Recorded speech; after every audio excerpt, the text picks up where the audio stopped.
everything. We will live to do the same. We will love one another with a love like no other that we found in you. Love one another, yeah, love one another, that's what we'll do.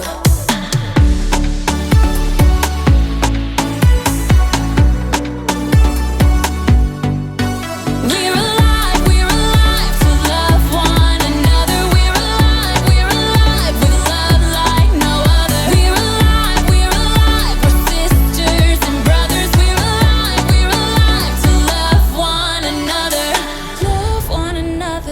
Love one another with a love like no other that we found in you. Love one another, yeah, love one another, that's what we'll do. Love one another with a love like no other that we found in you. Love one another, yeah, love one another, that's what we'll do. We're alive to love one another. We're alive with love like no other. We're alive, we're sisters and brothers. We're alive to love one another.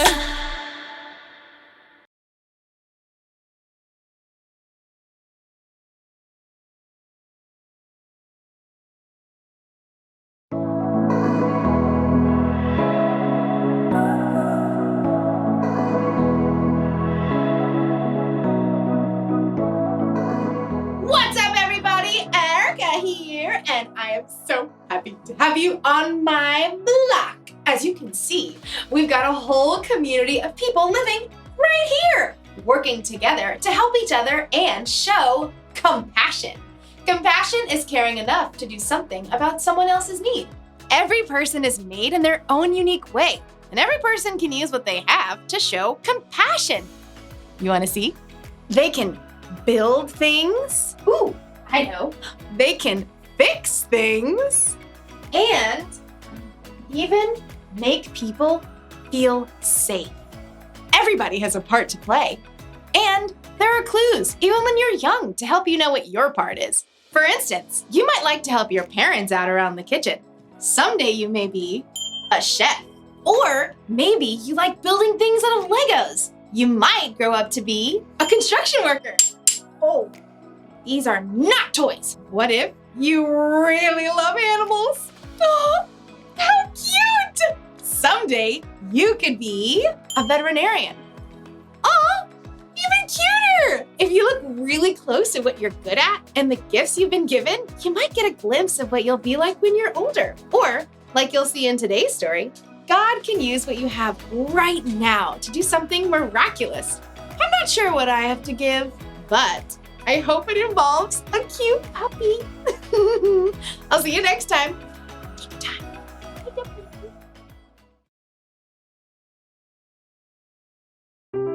The Bible. It's 66 books of history, stories, letters, and poetry that fit together to form God's one big story. The epic adventure of how He created us and loves us so much that He made a way to rescue us.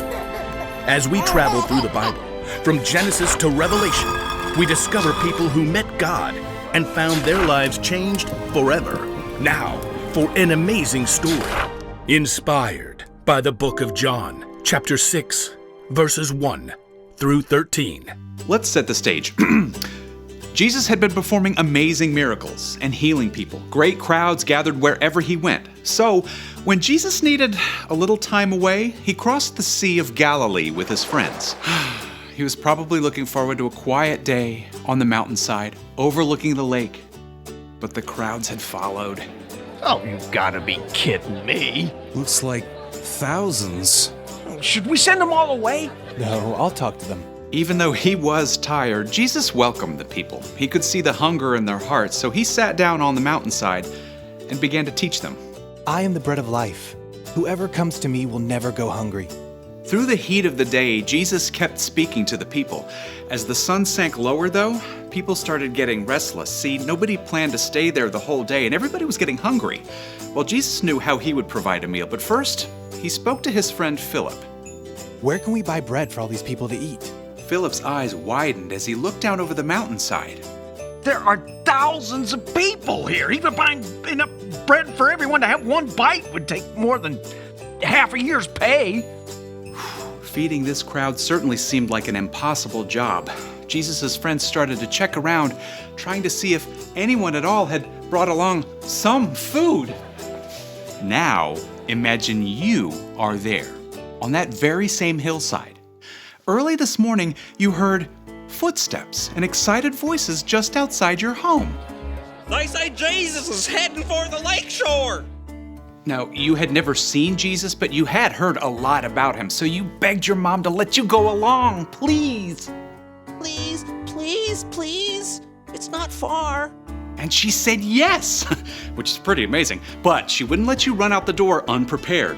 Here, I've wrapped up some bread and fish for you. Thanks, Mom. So you grabbed the bundle, thanks Mom, and ran out the door, joining the crowd. When you finally reached the lakeshore, the crowd was a little overwhelming, but high up on the mountainside you could see a man surrounded by a close-knit group of followers. Sometimes it's good to be little, so you make your way little by little uphill through the crowd. Excuse me? After a while, you were so close. You could hear Jesus. Anyone who hears my word and believes him who has sent me has eternal life. You slid under someone's elbow and found a place to sit on a little rock just a few yards away from Jesus. And all day, you listened. You weren't bored even a bit, because somehow everything Jesus said, it seemed like he was saying it just to you. In fact, you even forgot to eat your lunch. Oops. Guess I am kind of hungry. Now you can see other people are getting hungry too. And Jesus has taken a short break to talk with his friends, and then you're sad because Jesus is probably planning to send everybody away to get their own food. But then, a few of his friends start walking through the crowd. Does anyone have any food? Nothing here, I'm sorry. Oh, you really want your bread and fish at this point, but as tired and hungry as you are, you know Jesus has been working hard all day. So, you clear your throat, and then you say, I do. Great. What do you got? 5 little loaves and 2 fish. Not much. I know, but Jesus can have it. Well, thank you. Come along. You follow Jesus' friend Andrew right up to Jesus. Here's a boy with 5 small loaves of barley bread and 2 small fish. It won't go far in such a large crowd. Jesus turns and looks right at you. He can see you're hungry and that you've chosen to give up your lunch anyway.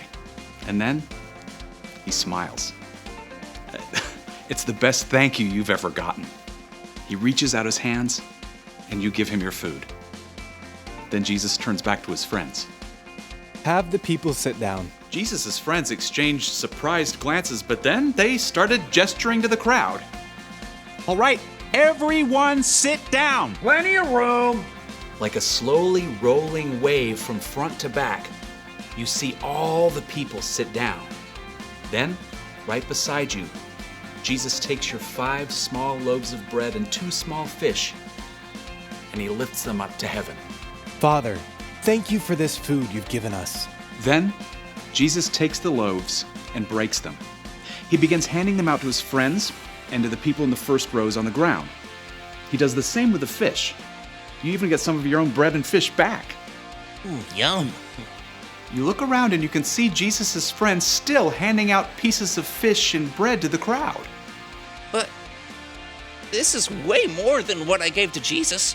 Soon, it seems like the entire crowd is eating dinner. Your own stomach is already full, and you still have bread and fish left over. As the people around you begin to finish their meals, Jesus calls his friends again. Gather the leftover pieces. Don't waste anything. You watch in amazement as Jesus' friends go through the crowd with large baskets. And sure enough, lots of people have extra bread and fish to drop inside. when the men finally return to Jesus, they've collected 12 full baskets of leftover fish and bread. That's impossible. But you know it happened because you saw it and because you've met Jesus. Nearby, a man exclaims, This must be the prophet who's supposed to come into the world. Now, you aren't sure exactly what that means, but you are sure that Jesus deeply cares for every single person on this hillside. And you're sure that he can take your small lunch to meet every single person's need.